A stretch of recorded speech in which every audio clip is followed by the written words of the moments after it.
You know, I have the most fascinating analogy for you guys today when it comes to the economy and where I'm walking. You see, this is Rodeo Beach right here in Marin County. And when I left my place, it was completely sunny. When I got here, it's all fog. This is all the marine layer. You can kind of see a little bit up there that there's a little crack in the fog, that there's all blue skies. It's all sunny when you just drive another couple miles away from here, right? And this fog represents all of the noise and all of the feel-good news stories that we keep hearing about the economy, that we keep hearing because this fog obscures the truth. This fog obscures the fact that it's actually a really nice day today, but here it looks like doomy and gloomy, right? But you just go a couple miles away from here and it's nothing but sunshine. Pretty much in all of Marin County, it's got nothing but sunshine right now, not a single cloud in the sky. But if you're close to the Golden Gate Bridge or close to San Francisco, this is the weather you're getting today. And so the reason I say that is because there's been so many stories about the economy and how good things really are. And underneath that surface of those feel-good stories, what we really see are the facts, then the data points that keep coming out proving that isn't true, number one, and also firsthand accounts from people who are suffering right now and are having a hard time getting by or losing jobs or whatever. And the most recent thing that just happened is that the number of people who are filing for unemployment just hit the highest level that we have seen in a year. Should be very noticeable by now and on everyone's radar, including the Fed, including all the politicians, that unemployment is starting to tick up in a meaningful way, guys. Something I've covered with you a lot recently is the SOM rule has been triggered, which means that unemployment has gone up more than half a percentage point within the last 12 months. And it just continues to climb. All right, the jobless claims for the week ending July 27th went up by another 14,000 to 249,000 people from 235,000 the previous week. You know, just in 1 week, it's up 14,000. But the scary part is every week you have 250,000 people filing for unemployment. Think about that. Now, I realize that not everyone's going to stay on unemployment. Not everyone is going to, stay jobless forever. They'll get new jobs. But another thing to pay attention to with the unemployment data is this is now the 10th week in a row where unemployment claims have been coming in at or above 220,000 people.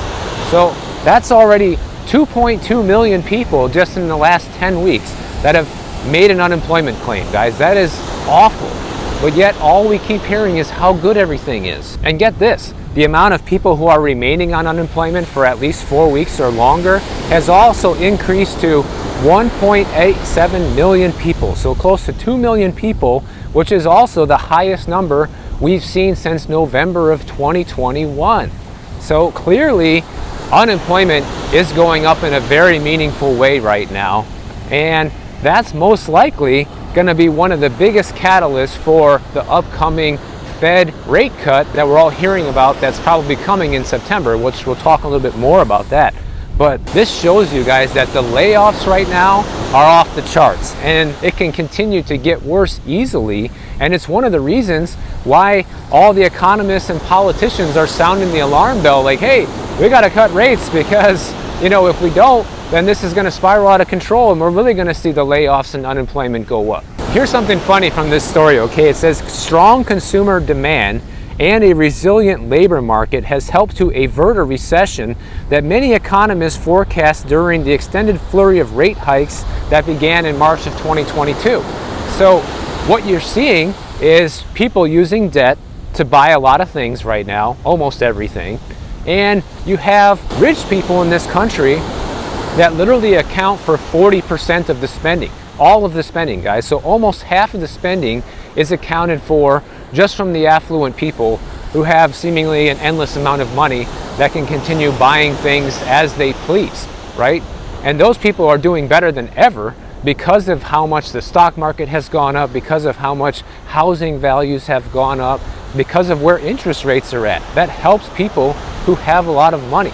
So it's no wonder that the spending has been able to hold off this recession, right?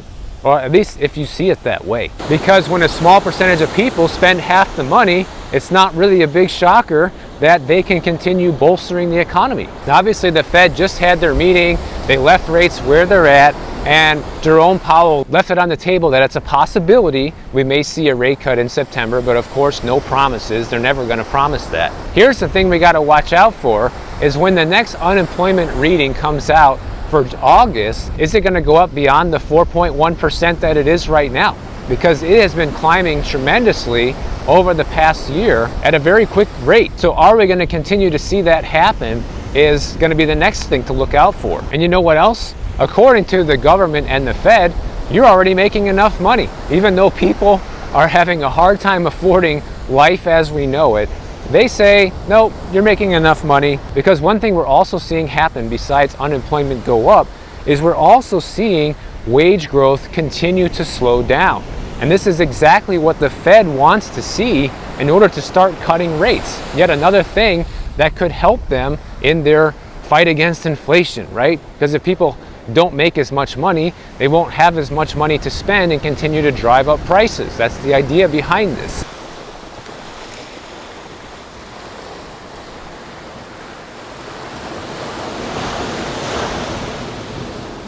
Now, according to new data from the Employment Cost Index that came out this week, it shows that wages and benefits rose slower than expected during the second quarter of 2024, increasing just 0.9%, which is also the lowest increase in quarterly wages that we have seen in the past 3 years.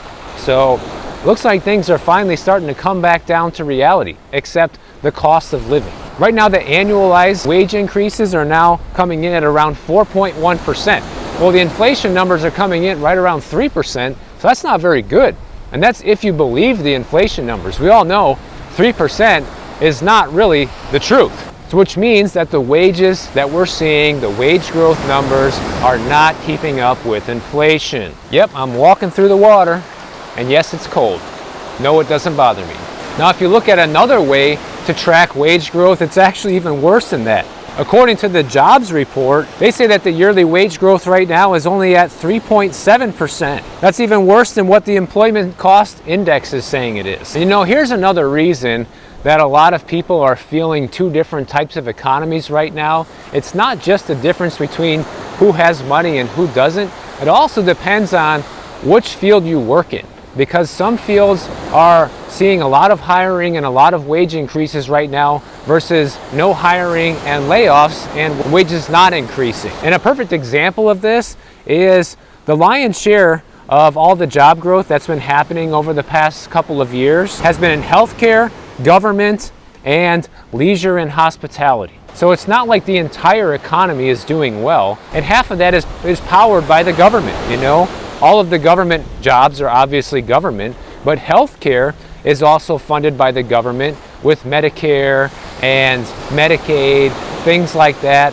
That helps these healthcare jobs come online. And so when we look at these jobs numbers that don't even look that great anymore, the lion's share of these jobs numbers coming from government and healthcare, guys, which is basically the same thing. Here's the thing, most people in this country are not working in healthcare, they don't work for the police department, they don't work for the local government, and so they're not experiencing this boom in hiring, they're not experiencing all the wage growth, nothing like that. And so once again, these averages that the news touts that make things look good can mask the very real challenges and struggles of business owners and regular people looking for a normal job, just like the fog. You got the reference now? No, I didn't plan this either, just a nice happy coincidence. I thought it was going to be sunny over here actually. But here's another thing that we haven't talked about in a long time is the yield curve. When we look at where the 10-year Treasury is versus the 3-month Treasury and where the Fed is right now with their interest rates at 5.3%, this recession indicator suggests that there's a 70% chance that we are going to have a recession, guys. That is huge. And one thing that's interesting is that this yield curve indicator has actually flashed above 70% twice since October of 2022. And supposedly we're not in a recession. Well, in fact, we probably are. It's just that because of all of the spending, because of all of the fog, you can't see it. You know, People just can't see it. The ones who are doing well, I still get a bunch of a-hole comments on my channel from people who talk about how rich they are. They just have, you know, a house worth a couple of $1 million. They have a couple $1 million in cash sitting on the sidelines. There's no recession, blah, blah, blah. But that reflects practically no one's reality. Now, to be clear, this indicator doesn't necessarily mean we're going to go into recession tomorrow or next month. It might take another year from now. But one thing that is for sure is these recession indicators are rarely ever wrong. And that's something that we all need to be thinking about when we have multiple indicators flashing the warning signs that we are actually heading into a recession. I think it just makes sense to be prepared for one, guys. And if you're like me, you believe that it's already started. It's already all began. And I'm prepared for it. I'm ready to ride out this recession. You know, I have money saved, and if my income goes down, I'll be able to ride through that. That's all preparing for a recession really is. It's not preparing for the end of the world. It's preparing to have more money than you need to pay for your expenses for an extended period of time is what it is. Now, in the recent press conference with Jerome Powell, he said that, you know, the job gains have moderated. That's a quote for him. So he's starting to recognize the fact that unemployment is going up in a meaningful way, and the amount of hirings has also been coming down. And of course, they're trying to maintain this equilibrium, which they're mandated to do by Congress to keep unemployment as low as possible, but also pursue stable prices in the economy, which clearly they are not good at doing this at all. In fact, they've done a horrible job, and they always have, which is why so many people want to see the Federal Reserve come to an end. You literally have a lot of politicians begging Jerome Powell, especially Democrats right now, to cut rates in order to keep the economy looking strong. And then you have people on the Republican side, even Donald Trump himself, you know, urging the Fed not to do any rate cuts until after the election, because otherwise it might look like that's a political move to hurt him, potentially getting reelected. Putting all politics aside, I wish the interest rates were higher, guys. I think the interest rates haven't been high enough to really see the effects that they were hoping for.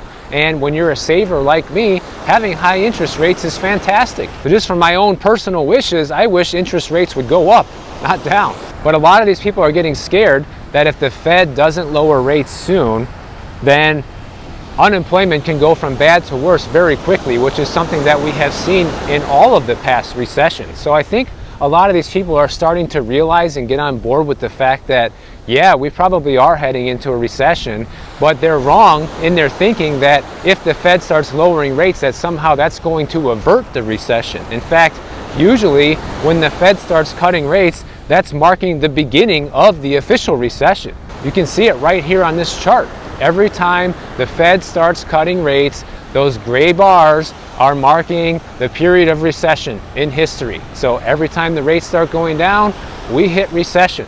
So brace for impact, guys. The recession is going to arrive sooner than later, at least officially. And if you're someone like me who already knows that we've been in a recession, then you're probably already been ready for this for a while now. And everybody's getting all riled up about this rate cut, right? And all Jerome Powell said at his conference was that a rate cut could be on the table in the September meeting, which is not 100%, okay? But yet the financial markets are pricing in a 100% chance that the Fed is going to cut rates in the middle of September, guys. 100% chance. Now, I'm not saying for sure they're going to be right. I think there's a high probability they will be right, but that's some confidence, you know? To be pricing assets as if you know for certain what they're going to do sounds like a dangerous game to me. That's basically gambling. And still in this story, they mention how the Fed is right on track to achieve this magical soft landing, which is something that they've never been able to do before, but somehow people think this time it's different. And a lot of economists are saying, hey, what are you guys doing? You guys should have already cut rates at this meeting in July. You guys are waiting till September? It's going to be too late. You're definitely going to throw us into a recession by waiting till September. Like, so many economists are certain about this. Here's something that one economist said that I thought was kind of funny. They said the finish line is in sight, and it would be tragic for the Fed to stumble and fall with 1/10 of a mile left in the marathon, which is what I think they would be doing if they don't start cutting. So people are freaking out over this, guys. I'm just sitting here with the popcorn, talking about it with you guys, I'm not freaking out at all because I find all this extremely fascinating.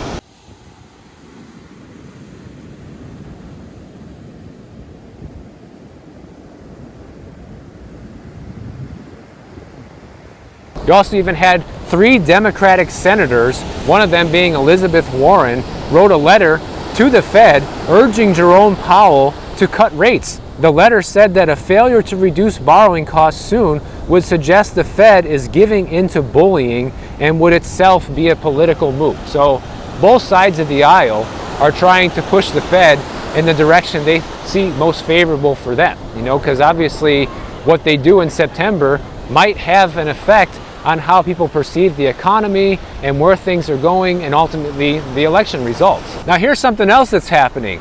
While all this is going on behind the scenes, we have also just hit a new record amount of debt in this country, okay? We just hit 35 trillion for the first time in history, and you can expect that number is just going to continue to climb. But really the shocking part about that isn't the fact that we're 35 trillion in debt, it's how much it has gone up in such a short period of time, all right? Because since 2020, we have added an additional $12 trillion to the national debt, guys. That is an absolute horror show. That's equivalent to about $280 billion of federal debt every single month since January of 2020. Now think about this. The reason why this is important and connects to everything we were just saying is the reason why some people might believe that we are not in recession yet is because of this. We have never seen spending at this level before, ever. This is completely unprecedented. And even then, it still hasn't been really enough to avoid us going into this recession. We still have the yield curve inversion, flashing recession. We still have the SOM rule with unemployment, flashing recession. So even with $12 trillion in spending in the span of 3.5 years, hasn't been enough to avert this recession. It's been enough to delay the recession that we should have had in 2020 during the pandemic, but it has not been enough to completely avoid it. So the thing is, there's no way that this is going to end well. Sure, they can try to print their way out of this, they can try to borrow more money, they can try to invent more stimulus programs to try and kick the can down the road a little bit further, but everything is coming into alignment with us starting to have this recession towards the end of this year or at some point in the first half of next year. That's what it's pointing to. Even the Fed themselves thinks that there's more than a 50% chance that we're going to be in recession by this time next year. Some people might say, well, who cares? Like we've had other recessions in the past and we'll get through it, which is true. Yeah, we will. But the reason why this time is so much different is because of the level of spending and debt and shenanigans that have gone on to try and avoid this recession, and it still hasn't worked, guys. Once things become official and the recession goes from bad to worse, then people are going to start feeling the full consequences of all this spending of money that we didn't have, both on the government level and on a personal level, and you're going to be wishing you would have known about this earlier, which you probably would have if you've been watching my channel. And the last thing I want to go over in this video is just a couple of random comments that I screenshotted that I want to go over with you guys pertaining to some things I've talked about in previous videos. The first one is about appraisals and how much they're trying to bolster this industry up right now by having the appraisals come in and what's going on with that. So somebody who wrote me said that they're an appraiser and you can't believe the amount of shenanigans that have been going on with the appraisal industry. For example, orders for under $600 for $1 million property, that's crazy. Zero extra for travel and going up to 2 hours from the office. Absolute panicked lenders over a report being 2 hours late when a 3-day turnaround was the quoted timeline. Requests to waive the $150 return for completion report for a new house. Absolutely ridiculous. So this person is getting fed up with the shenanigans going on with the appraisal industry right now because everybody wants the appraisal to come in yesterday and no one wants to pay for things. So that just goes to show you how desperate the real estate industry is right now, because without appraisals, guys, transactions can't close, at least when it comes to getting loans, which, the majority of people get a mortgage when they buy a house, so you have to have an appraisal done. And another comment that I wanted to go over is regarding the buyer brokers agreements that I covered the other day in detail on how this is going to affect people, because basically if you want to work with an agent after August 17th, you're going to have to sign a buyer's broker agreement with them, right? Somebody said it's funny that I left out the part that states the contract may be canceled by either party at any time. It's my understanding that line must be in every new buyer's agent contract. Well, it's not that I left it out, guys. It's just that you can read the entire contract for yourself, and yeah, of course you can cancel it at any time. It doesn't mean that you're going to be stuck with somebody forever. That's not even the point either. The point is just that if you want to work with an agent moving forward, you're going to have to sign this agreement, you know, because the point I was trying to make in the video is there's a lot of people who are saying somehow I'm going to be able to get around signing this, which you're not going to be able to. Which leads to the second half of this comment that says, also, what's to keep you as a buyer from calling the listing agent and asking them if the seller is offering anything towards closing costs, and if they are, lawyer up with a real estate attorney. Someone stating that there's no way to buy a house now without a buyer's agent is a complete scare tactic and unethical, which is not true, guys. I'm not trying to scare anyone. I'm trying to inform everyone of what to expect, because this is just a couple of weeks away. This is going to affect everybody out there who wants to buy or sell a house. But this person yet is still missing the point. Of course you can call the listing agent and ask about closing costs and hire a lawyer if you want to, but first of all, lawyers aren't free. It costs money to hire a lawyer, and two, that doesn't get you in to see the house, okay? Calling the seller's agent over the phone and asking about closing costs doesn't get you a showing. People need to go see houses, right?